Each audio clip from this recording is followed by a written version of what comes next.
Good afternoon, guys. I do not know whether I'm streaming or not. Hang on. Is that right? I think perhaps I am. I have no idea.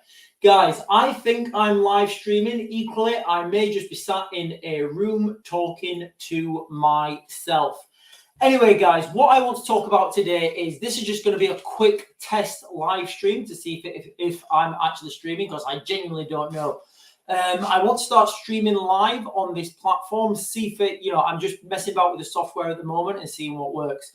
So what I want to talk about today real quick is just earlier on in my video that I released today, I put down the process before we would start to get a nuclear conflict in Ukraine.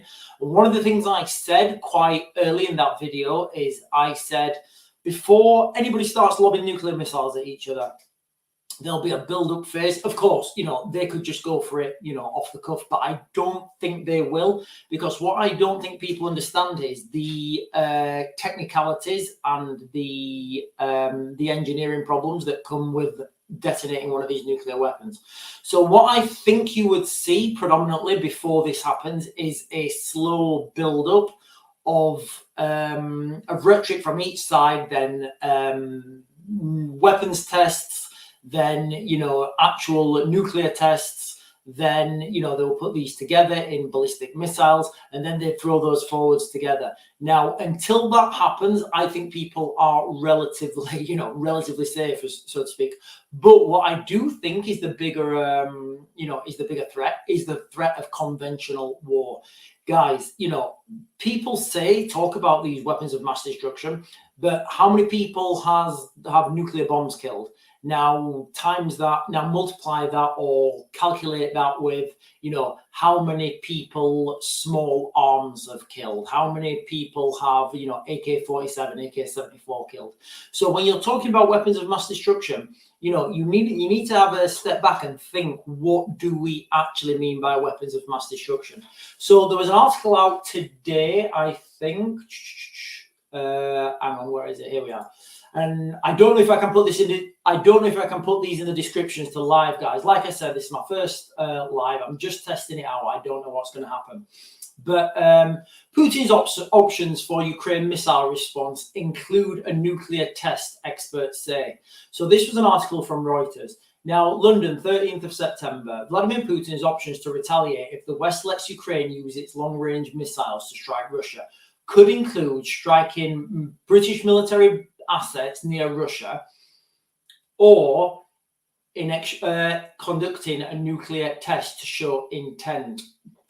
So what we understand here is, they would be targeting these British bases, and they would be not targeting it with nuclear weapons, but targeting them with conventional weapons and then doing the nuclear test.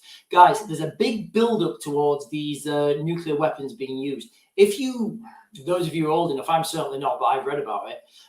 If you look back to what happened in the Cold War, the United States, Russia, they were both testing like maybe 2-3 nuclear weapons each month. And that's why things were getting closer and closer, because each side knew the other side had the capacity to do so. I'm not convinced that Putin has a reliable source of tritium.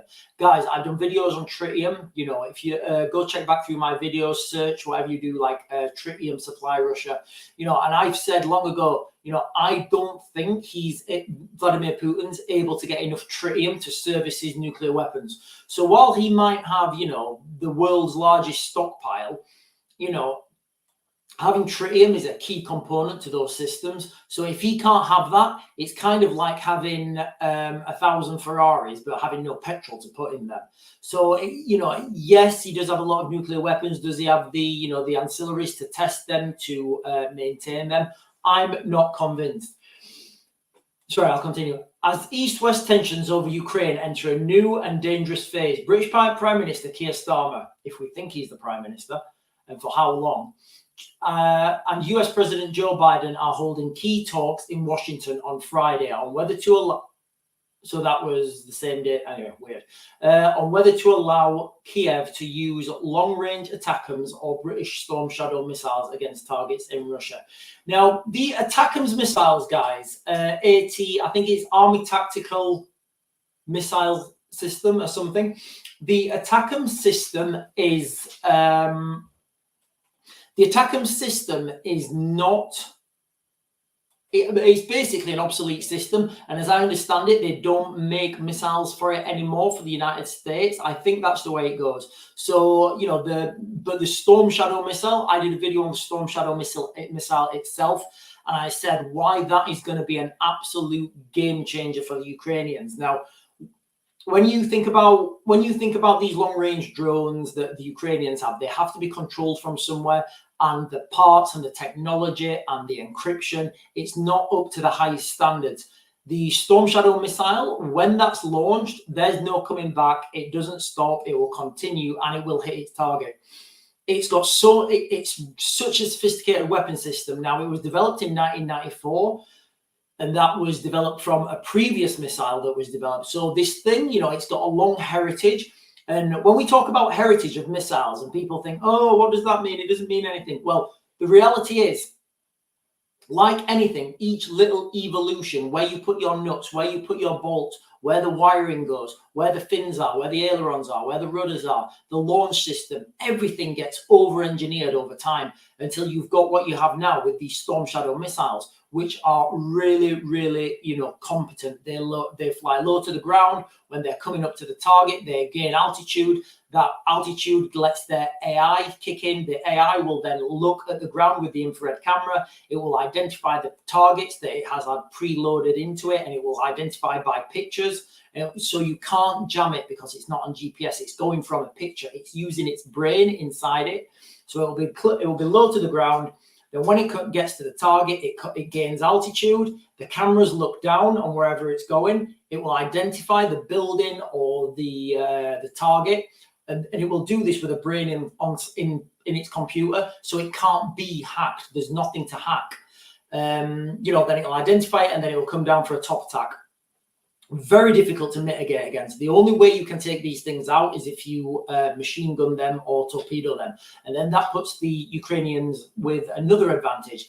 They can then use this Storm Shadow missile in conjunction with cheaper drones that are, you know, potentially less effective. And then the Russian air defense will fire all their missiles at the cheaper drones, leaving them empty for when the Storm Shadow comes through. Guys, I'm going to leave it there. I have no idea whether I'm talking to an empty room, and this thing's, or whether I'm actually live streaming. This is the first live stream I've done, so I'm going to cut it there, guys. I'm going to try and get a live stream every night. If you guys can put comments in now. I don't know how it works. Anyway, guys, hang on. Wait. I've got comments coming up. Oh, right. Okay. Right. Okay, so we've got Josh. Hi, mate. Hi, Josh. Sorry, guys. Like I said, this is my first live stream. I'm not 100% sure how I'm doing it, but I've found the comments now. Somebody from Poland. I'm going to Poland tomorrow. Is it safe? I would say yes, it's safe, Poland. Whereabouts in Poland are you going, mate? Because it is a lovely country. When I go to Ukraine, I fly into Krakow. Then from Krakow, I get the train to Przemysl into Ukraine. Let me know where you're going in Poland, mate. But yeah, I would say Poland's safe. Unless you're going into that there's a northern beach town near the Russian border. No, not near the Russian border. There's a northern beach town in Poland. I'd say try and steer away from that. But yeah, Poland's relatively safe. And you find that as well, guys, with these war zones, apart from the war, you get limited, you get a lot less crime because people aren't committing crimes. They're fighting the war, so people aren't really, their interests are elsewhere. I've said it quite a while, guys. You know, Kiev's one of the places, you know, me, Sarah, and the kids, it's one of the potential places we're looking like moving to. So, you know, I think these are relatively safe in that context. So just confirming, they've not given the green light. So with these Storm Shadows, guys, behind closed doors, okay, so I think it's all a pomp and circus. Joe Biden, and I don't know how Joe Biden's got the authority over this, but Joe Biden, apparently they're still working it out. The British are saying they should use it. I think Finland, I think Sweden also are saying they should use long-range weapons. Now, when there's a general consensus, and all it's going to take is everybody to say, let them use it, and then the Americans will do it, guys. So to confirm, no, not right now. It's not happened. But guys, my speculation, my analysis is that this is an inevitability. There's no other way around it, guys. The Russians are continuing to push and bomb and push and bomb, and the Russians have, these are in receipt of the. Sorry, guys, I'm trying to think of it off the cuff here. FATH, I think that's what it's called. FATH 600. It's the Iranian missile, guys. If I'm wrong with that, I do apologize. It is live, and these missiles will be their long-range systems. Now, once the Russians take receipt of these, that means that they have a huge advantage over the Ukrainians again, because now they can ground launch these systems, whereas their air launched glide munitions have to be obviously air launched under the belly of one of their fast jets. These ground launch systems, as I understand it, they can move them in trucks. They're very hard to locate. Whereas the airfields that the glide bombs are launching from, they're easily, you can detect where they're leaving from by radar. With the trucks movement, it becomes very, very difficult to do this. That's why I think there's a big push for the Ukrainians to use the Storm Shadow missile. I don't think the ATACMS are really going to be that effective. I think it's going to be the Storm Shadow. They're fire and forget. Once you let them go, guys, they don't come back. You can't self-destruct them. They will hit that target regardless. Hi, Alex. Have you heard any news on whether the US announced they will allow? Yeah, so we just spoke about that. I don't think the, hi, mate. Thomas Veal here.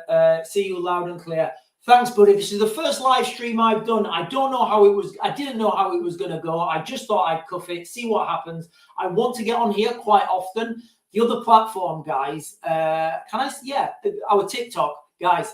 We have had so many videos taken down over the last couple of days. We've had so many warnings. Now, I tell you things that I'm getting firsthand, and I put them out there. I always say, guys, look, I'll be honest with you. I'm, a lot of this stuff's speculation. But then, when I say things in the morning and it happens in the afternoon, in that time that's elapsed, a video will get flagged. It'll get flagged for misinformation. It's taken down, and then we appeal that video, and then it gets put back up, but then it's like a day late or something, and you're thinking, Sean, why are you talking about this? This was yesterday. And so it's really difficult to manage that. Do you think that war is the plan of NATO? Yes, since there is an issue with BRICS. Yes, yeah. So let me just read the question, guys, and I'll give you the answer. Do you think that war is the plan of NATO since there are issues with BRICS?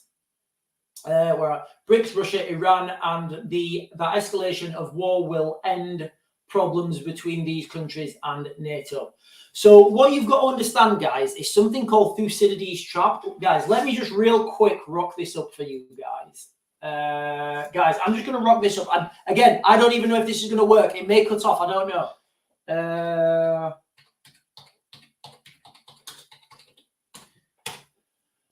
So here we are, guys. So I'll just get this wiki link here for you guys. So what you've got to think about, Thucydides' trap, is when an emerging nation tries to overtake the existing nation, you almost always get a violent conflict. Thucydides' trap refers to the natural, guys, let me know if you can see this. Thucydides' trap refers to the natural, inevitable discombobulation that occurs when a rising power threatens to displace a ruling power. When a rising power threatens to displace a ruling power, the resulting structural stress makes violent clash the rule, not the exception. So history tells us, guys, that this is coming to a violent clash. That's what history tells us, guys. Thucydides' trap. I will try and put these links in the description. Again, guys, it's my first live stream. I don't know what I'm doing. I genuinely thought I was sat in I was just sat in a room talking to myself, which would not have been the strangest thing I've done today, believe it or not. But yeah, so when we're talking about Thucydides' trap, we're basically talking about the rise of China and the decline of the United States. Now, guys, I think geographically, the United States, I don't think the United States is over yet. That's because of its geography. You know, it's relative. Well, it is protected. You can't really. There's no land invasion that's coming to the United States. It's just not happening, guys. Impossible. By tanks, I mean. I know you guys. If anybody from America is watching, I know you guys are having problems on your southern border. The United States, you know, they've got good weather. They've got good natural resources. They've got cheap labor with Mexico, and they're in an economical Goldilocks zone. Now, the politicians don't realize, I don't think the politicians actually in America actually realize how lucky they are to be in that geographic location, you know, because they have got so much going for them. So, like, you know, I really hope America can pull its finger out and get itself back to be the world leader. Because, guys, you know, us in the United Kingdom, we are tied to America. Well, whether you think that's fortunate or not, I personally do. I've got a lot of American friends. I was gonna move to Miami with one of my friends. We were gonna buy a club. Didn't work out. Kids came along, and you know, now I'm back home making live streams for you, beautiful people. So what else have we got? Every 100 years they do this. Yeah, so Jackson Simpsons. So yeah, we do. Thanks, Alex. Thanks for letting me know you can see it. So yeah, every 100 years this happens. So that's something called the fourth turning, I think. Somebody wrote a book about it. I can't remember who it is. It's called the fourth turning, basically. It says about every 80 to 100 years, there's a turn, and you go from like different stages in evolution. And like, you know, Jackson said, it is really about every 100 years that this happens. Obviously, if you look back through history, might be a little bit more, might be a little bit less. But yeah, we are due a global war. And I keep saying this, guys, you know, we are due a global conflict on an industrial scale. And, you know, some people are commenting saying, no, NATO would destroy Russia, you know, it'd be over. Yes, I agree.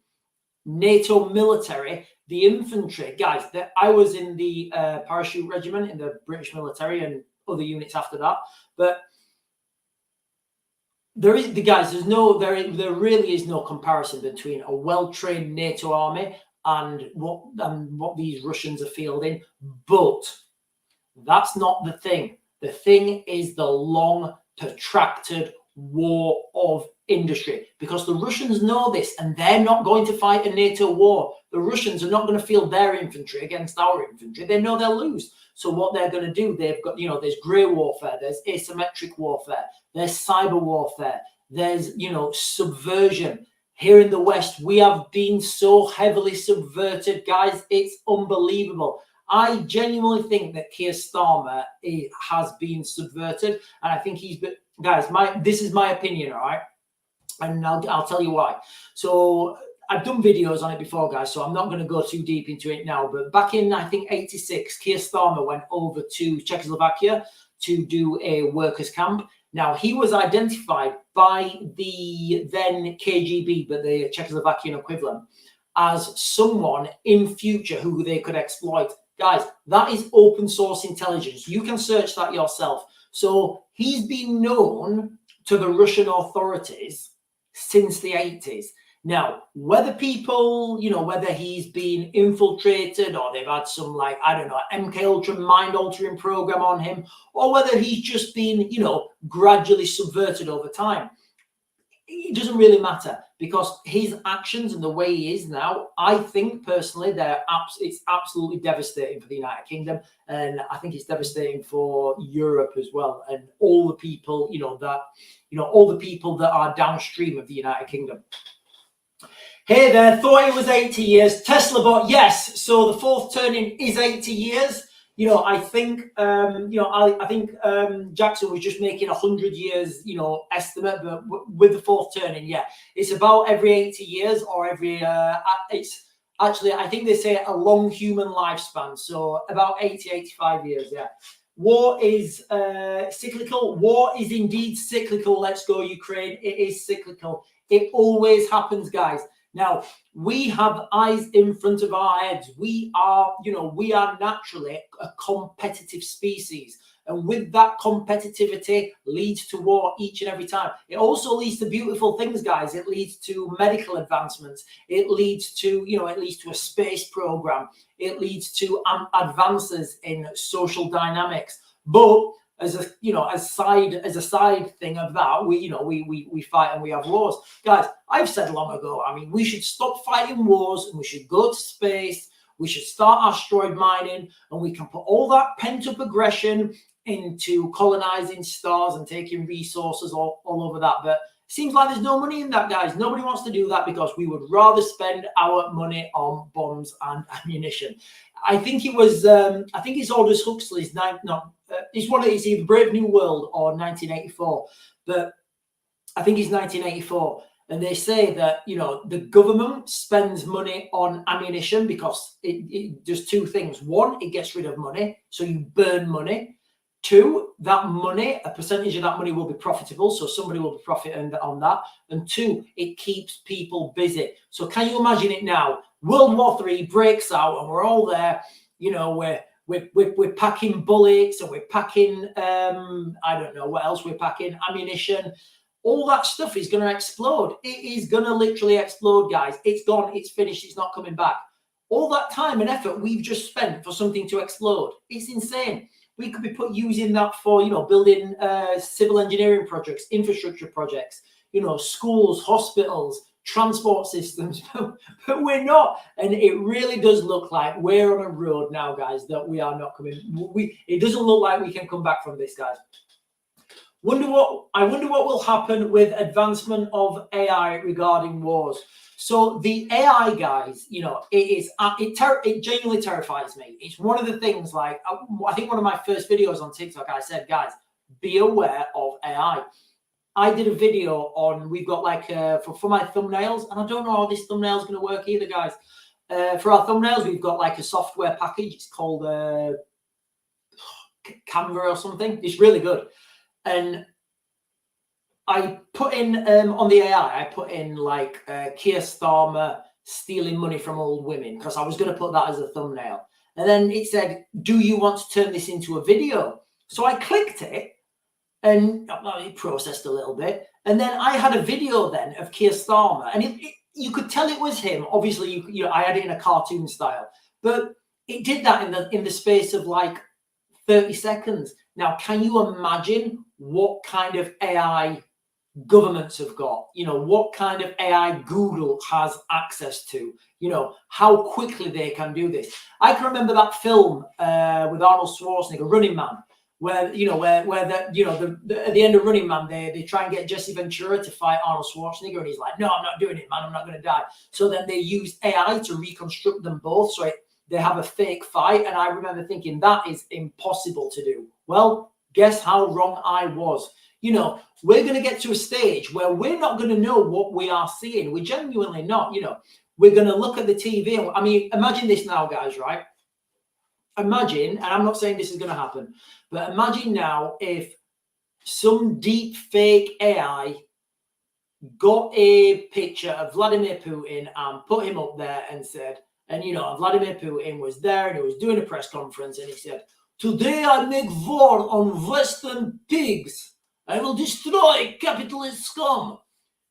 We would all, and if it was on the mainstream, how would we know the difference? We wouldn't know the difference. Guys, honestly, some of this AI is absolutely indistinguishable from reality. And that's just on the video processing.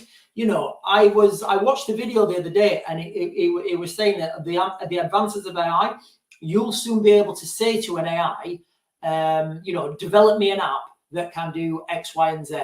So where does that end? You can say to an AI, okay, AI, show me how the best way to destroy Russia. And it'll just do it because, these things are so advanced and we don't really understand. And I think, guys, honestly, with AI, I think, like at the beginning of horror films, how you're watching and you're thinking, don't do that. No, really, don't inject them with that. And, you know, you say, and you're like, no, don't do that. Nothing good comes from this, you know, and it's just absolutely insane, the advancements of AI. Stealing money from the old has become a reality. It has. It's, you know, it looks, you know, and it really bothers me. My nan died recently, and we're going through a lot of nostalgia at the moment, because we you know, we're cleaning the house out, and the smells and everything. And I can remember going to my nan's house, and, you know, I do feel a little bit bad now, actually. She'd always have a jumper on, and she'd, like, you know, I'm not putting the heating on yet, it's not cold. And we'll be like, Nan, it's freezing. But, you know, she really used to manage her heating. And, you know, and it's terrible to think now that, you know, we're coming to a situation this year, guys. Honestly, I did a video and I said we have those seven, you know, we have 7 points of contention. Let me see if I can remember them. We've got the fuel going up. So, and again, we don't know what's happening with the, hang on, guys, I just got a message. Yeah, we don't know what's happening with the fuel yet. So I'm only speculating from what I've heard from other mainstream sources. But, you know, people are speculating that fuel is going to go up. So petrol and diesel. They're saying that there's going to be a rise in costs for energy, as in gas and electric. It also looks like the rental prices going up, guys. Rental prices. I spoke to my sister earlier, and she rents. And she was telling me now it's virtually impossible for a landlord to kick people out. Anyway, sorry, guys, going off. There's a food crisis. Guys, if you was on my live stream yesterday or the day before, we had a farmer come on. And, guys, it was terrifying. The farmer said his crops are less than 50% yield. He also said that the people around him, the farms around him, they're all going bust. So we are heading towards a food crisis. We've got the problems with the water. And then if we double all this up and we have a cold winter, can you imagine that situation where you've got all that, you've got Christmas presents to buy for the kids, you've got a cold winter? It's going to be absolutely catastrophic, guys, you know, this year. And, you know, the Keir Starmer, he said, or it was out in the mainstream. Let me, if I won't find, guys, I'm conscious I've been going on for quite a while now. So Keir Starmer, he came on and he said something about they've not done an impact assessment for this winter fuel cuts for the elderly. Now, it doesn't matter. The evidence is already out there. 22-23, there was about 5,000 excess deaths. Guys, I did a video on it. I think it's 4,800 excess deaths over that year. Now, that was before, you know, that was while they had the winter fuel payment. Back in 2017, Labour did an impact assessment, and they found that I think it was 3,750 people would die if they cut the winter fuel payment. That was in 2017. Fuel prices have gone up exponentially. The cost of living's gone up exponentially. Everything now is more expensive, and now's the time to cut the money. Guys, it's absolutely ridiculous. You know, on the government's own website, the extra 600 million that David Lammy gave to the Ukrainians. If you look on the government website, guys, this is not me speculating. This is me telling you verbatim what it says on the UK government website. It actually says, you know, this money will be going to pay, and it says it, guys. I genuinely had to check it like a couple of days to make sure it wasn't a scam and it wasn't like just somebody winding me up. It said that money is going to be paying Ukrainian pensions and paying salaries to Ukrainian civil servants. Guys, I am so pro-Ukraine and I am so anti-Russia. It's unbelievable. But I am also pro-Great Britain, and I think our tax money should be spent as much as we can on our elderly. You know, those people who built this country. You know, I think we're spending the wrong money in Ukraine and it's going to the wrong places. But, you know, it's absolutely wild. CTBH, though, regarding heating and summer APs, council put new cladding on conforms, new windows, radiators, state-of-art electric panels, heaters, the spending industry. I had to open. So what Let's Go Ukraine's saying there is, you know, the councils and the government have just, you know, really upgraded a lot of old people's houses. But what about the ones that they haven't? You know, so yes, guys, we live in like guys, I think my house is like the worst. And I mean, I think my house would be more energy efficient if I didn't have a house on, if it wasn't a house, if it was just in a field or something, because my house is so energy inefficient. And when I go to people's houses who are energy efficient, like my friend in Ukraine, he's just built his own house, and that is really energy efficient, like ridiculously, so I get that, we should be doing more for insulation. We should be doing more, to insulate homes, better windows, stop drafts, better heating systems. But still, what about the people that don't have access to that? I've got a friend who I work with. He lives in an old farm and it's in the middle of nowhere.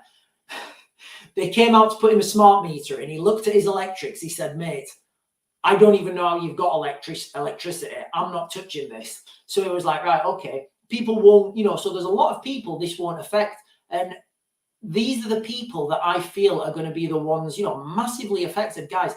Farmers as well. This potential tax on farmers, on farmers' land, basically. I can't believe it's even a thing, but it looks like, and guys, I'm just speculating at the moment. Guys, everything I'm telling you is speculation, opinion, so don't be getting me done for fake news like you always do. What I've heard is, and as I understand it, the Farmers Inheritance Levy or something, the Farmers Inheritance Levy or something is basically where farmers don't pay inheritance tax on things like land and farm machinery, because, you kind of need them to produce food. And they need to produce food so people can eat. And it looks like Keir Starmer's going to put a tax on that. So can you imagine the absolute dystopia where, imagine this is the farmer's field, all right?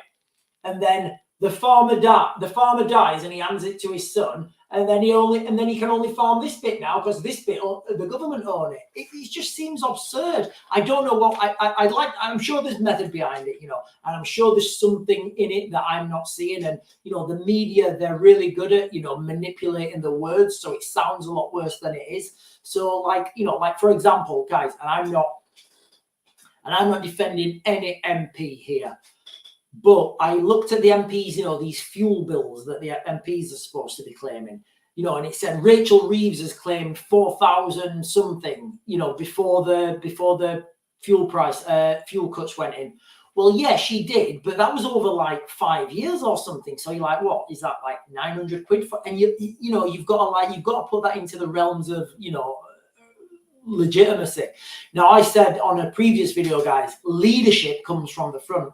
So if Keir Starmer's saying we're in such a bad state and we need to make difficult decisions, straight away, the first thing I would do as Prime Minister, I would say, right, every MP, none of you will claim for electricity. None of you will claim for gas. None of you will claim for this. And I would publicize that. I would let the public know that we are suffering too. Because, guys, one thing I learned from my time in the military is you cannot lead from behind. You have to lead from the front. You have to lead by example. And that's how you get people to trust you. I gave the, hang on, guys. I've got some more message. Compared to me who owns a property, 1888, yeah. Compared to me who owns a property 1880, so that's older than mine.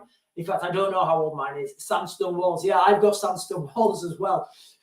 Guys, so quickly, so people say, oh, get a stone building, get a stone house. It's cool in the summer and it's warm in the winter.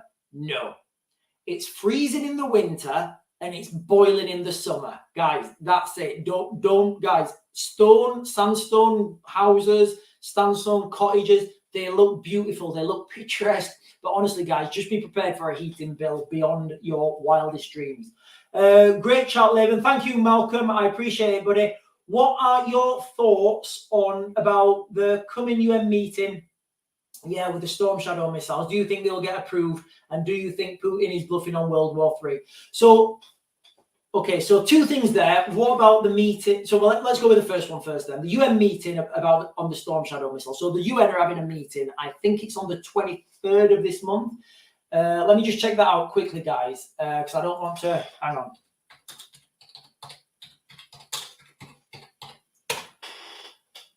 Yeah, so I think it's this. Yeah, so I think it's on the. Oh no, it's no. Oh, guys, let me know when that is. I thought it was the 23rd of this month. I think it is the 23rd of this month, guys. I'm not gonna, because I'm streaming, I'm not gonna go into it a little bit more because it's the date's not really relevant. But the UN meeting, they will obviously be discussing this storm shadow issue. I think personally that the decision's already been made, that they're waiting for a trigger. So what you would, and then they can say, you know, the West, the coalition, they can say, this is in response to X. So I said for quite a while, I said this town of Pokrovsk in the east of Ukraine. In fact, I can show this real quick. So the town of Pokrovsk in, so this town, Pokrovsk, sorry, I keep saying it, don't I? This is a key location. I said if this falls and when this falls, which looks like it's going to fall, that is going to be a key moment for everyone, because the West are going to have to decide then whether to send in troops to reinforce or whether not to do it. But now, with this storm shadow on the table, it looks like when Pokrovsk falls, that could be the trigger that NATO or Biden, they say, right, okay, the Russians are making really big ground now in the east. We're going to let these guys use these storm shadow missiles. So just quickly, guys, for those of you who've not seen this map, let me share it real quick, because it's a really good map. It's interactive. It changes every day. So this is Pokrovsk here, guys. Now, the significance of this, I don't know if you can see that. There's a railroad here coming from the north, and another railroad coming from the south, from the south. Also, you've got two main supply routes, north and south. So it's a rail hub, and it's also got main supply routes out. That'll be for extraction, for command and control, logistics. But let me just go back to look at how much ground the Russians are taking in and around this area, guys. It's absolutely phenomenal. So when people are saying the Ukrainians went into Russia, this is the ground that the Russians have taken since that time. It's absolutely insane how quickly they're taking ground, and that's the 14th. So that's yesterday, I believe. What day is it? No, this is today. So this is as of today. It must have just updated. So I think that could be a key location, and that could be one of these places where they say, if this is gonna, if this town of Pokrovsk falls, then we're going to allow the Storm Shadow missiles. So that gives everybody the warning then, and it looks like that the Americans, that the West, that they're on the back foot then. But the reality is, guys, I think this decision has already been made. I think they're waiting for something. They're waiting for a significant event. If we go to war, do you think Starmer will call up the UK civilians? That's a good question, and I do tussle with this idea with my friends. I genuinely don't know. I don't think it would happen straight away, that's for sure, because of we live in the United Kingdom. We basically live in a fortress, surrounded by oceans. Unfortunately, we get a lot of people come every day on rubber dinghies. But anyway, so do I think that Starmer would call people up? I think first, before he calls civilians up, there would be, a mass recruitment drive. And, if you look back in, go back to September the 10th, 2001, think how many people wanted to join the military on September the 10th. Fast forward 2 days, September the 12th, how many people do you think wanted to join the military then? When there's these big events and these big conflicts, you will 100% get a mass influx of young men wanting to sign up. Now, the problem I've identified really early is we don't want those to go. We need those men to rebuild our country once it's collapsed. So when all our fighting men, all our patriots have gone overseas to fight, and not many of them come back, who's going to be left in this country? Who's going to be left to protect us in this country? Who's going to be left in this country to rebuild the United Kingdom, and what and under whose image will they rebuild that? So that for me is kind of the bigger question. If World War III, I would defend my country. Yeah, exactly. So lots of people, that's the sentiment you will get. And, remember what we just said with AI. We don't know what's happening. We don't know what's real. We don't know, we don't know what's real. I mean, really, when we see, this, the interview with Putin the other day when he was on TV and he was saying X, Y, and Z, he was saying, if NATO let Ukraine use long-range weapons to strike targets in Russia, then they see this as a declaration of war, or worse to that effect. How do we know this was real? How do we know this was not AI? And that's the terrifying thing. Any of these things could happen, and if it's blasted all over the mainstream, we would believe it. And that's true. We would believe it. I've seen. So from my experience, my military background, I've seen some videos of footage of combat in Ukraine, and straight away, between me and my friends, I've said, look, that is fake, and we're all like, yeah, that is 100% fake. Just little things you wouldn't do, and you wouldn't do in those situations, So I know there's a lot of fake media being pushed out to push one agenda or another. So, as we move forwards, it's going to be really difficult because nobody's going to know what's real. Putin could be bluffing to stall the Storm Shadow missiles. Yeah, and he's done that, hasn't he? He's already done that. Maybe he's being serious, or I don't know. Everything seems a bit mad right now. Yeah, it does. That's the problem. It just seems mad, and the news cycle is so fast. Guys, it was only like, what was it, a month ago? Somebody tried to kill Donald Trump. It's like, that's mad. It seems like we've forgotten about that. He almost, that was almost the biggest event in modern well, since I think if there's ever been a bigger event than that, it will have been when Princess Diana died in a car crash. So and we've just totally forgot about that. We have totally forgot about that. It's gone, it's done, it's over. Nobody cares anymore. And credit to Trump, he's back up there. He's debating with Kamala Harris. It's absolutely insane, the speed of the news cycle. Literally 2-3 days, and we forgot about what's just happened. The whole world is crazy right now. Guys, the whole world is crazy indeed, and I don't think it's going to get any better anytime soon. If Trump gets elected, things will get a bit better. Things will get a bit better for the world, but then they'll get worse again once he's gone. If Kamala Harris gets elected, guys, come on, Americans. Are these really the two best candidates you've got? Really? Come on.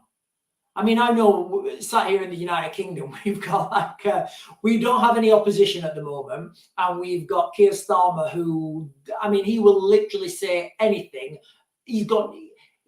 If you remember my video, I said, when he won, I said, right, we've got Chameleon Starmer in charge, because he changes his mind, he changes his opinion, he says one thing and then he does another. He's literally a walking meme now. Look back on his videos, and there's loads of people have stitched them together where he said, oh, we won't cut the winter fuel tax, and then literally they've got him on the same video saying, we're cutting the winter fuel tax. So, there's so many of these videos, we don't know what's happening, and it just seems like nobody does. And that's kind of the problem with the current democratic state that we're in at the moment. If you live in the United Kingdom, if you live in the United States and you vote for a president, that president can sign executive orders, he's got authority, he can do, or she can do stuff. In the United Kingdom, we had 4.5 million people vote for Nigel Farage. They didn't vote for reform. I don't care what anyone says. Everybody, oh no, they voted for reform because no, guys, 4.5 million, whether you agree with it or not, 4.5 million people voted for Nigel Farage. They didn't vote for reform. Now, with that, what can he do? He's one man. People just vote against him. They don't listen to him. He's one man in, you know, in hundreds and hundreds of people, and you have to win, you know, you have to be in charge of the party. That party then has to have, you know, has to have a mandate. That party then has to have, you know, a majority. Then they have to pass laws, then they have to pass motions.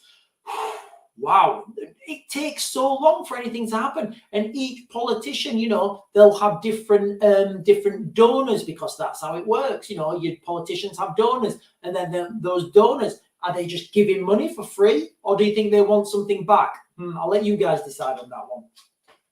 My granddad went to World War II. My cousin was in the Falklands on our ship and used to hear the Exocet missiles. He was young and they used to hold hands together on the ship. Fun fact about the Exocet missiles, again, guys, you know, I don't know how you feel about Margaret Thatcher, but the rumor has it with the Exocet missiles. So the Argentinians were giving the Brits a really hard time with the Exocet missiles. So again, the Exocet missile, I think that's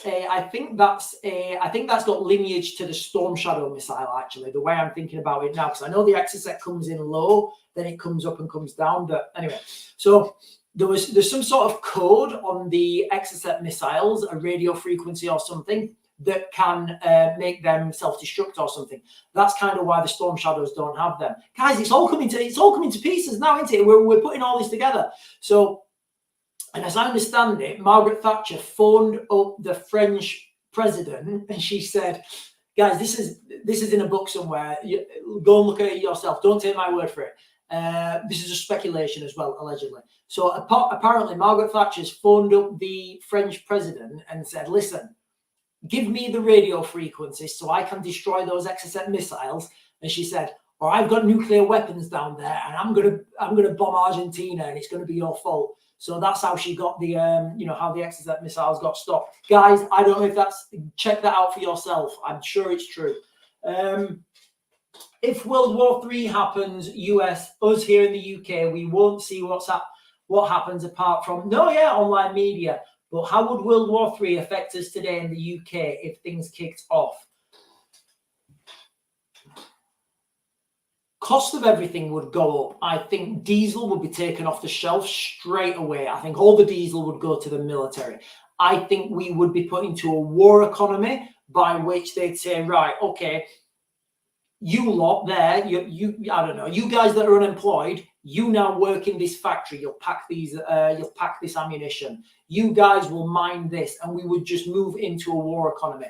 If you look at Russia, Russia is in a full war economy at the moment. Their economy is stronger now than before they invaded Ukraine because they've managed to put themselves in a war economy and everybody's producing. Guys, let me just quickly search the Margaret Thatcher thing because I'm really worried I may have got facts wrong and I don't want to drop anyone in it.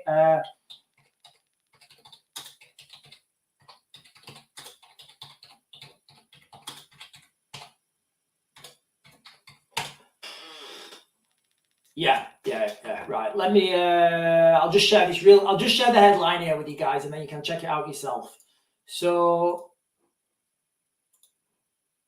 there we go. Thatcher threatened to nuke Argentina. Margaret Thatcher forced the, I think he's the, I think he's the president of France or whatever, to give her the codes to disable Argentina's deadly French-made missiles during the Falklands War, by threatening nuclear war against Buenos Aires, according to a book. So, guys, I just needed to get that out there in case I was getting done for fake news. I didn't think it was because, guys, I wouldn't give you guys fake news. I give you the stuff I know in my head, which is quite a lot, and a lot of it's not really relevant. But, we're heading towards, French-made. So, and again, when we're looking at this Storm Shadow missile, I would speculate right now that because the French have had these problems with these missile systems, then the French know how to make a missile that can't be deactivated. So that's why we've evolved into this Storm Shadow or Scalp, if you want the French word for it. So anyway, guys, I am going to cut it there. I think, guys, I'm going to try and get on at least on a Friday night or a Saturday night, and I'm probably going to try and get on in the week as well. I just prefer doing things live. If I'm doing a video, I have to do lots of clicking and clicking and clicking. And the reality is, I only do one take anyway. I don't, you know, I don't script things, and I don't, you know, I don't have notes, and I don't edit my videos. So it makes no sense for me not to, you know, not to just come straight on a live stream. So anyway, guys, I don't know what's going to happen to this video once I click end stream. It might be lost in cyberspace. I might have to upload it. Genuinely don't know what's going to happen. So thank you all for joining. I'm going to be on, now I know how to do it, guys. I'm going to be on a lot more on this platform, because like I said, the other platform, guys, honestly, we had some really good videos put up. They just got took down, and they got took down for misinformation. And then literally we appealed them, and then the information came out later on that day, and then they got put back on. But then it's like a day late then, and you guys need to know what's happening before it happens. Anyway, guys, I am going to mag to grid. If you've got any questions, fire them at me tomorrow or whenever I'm on next, guys, and look after yourselves.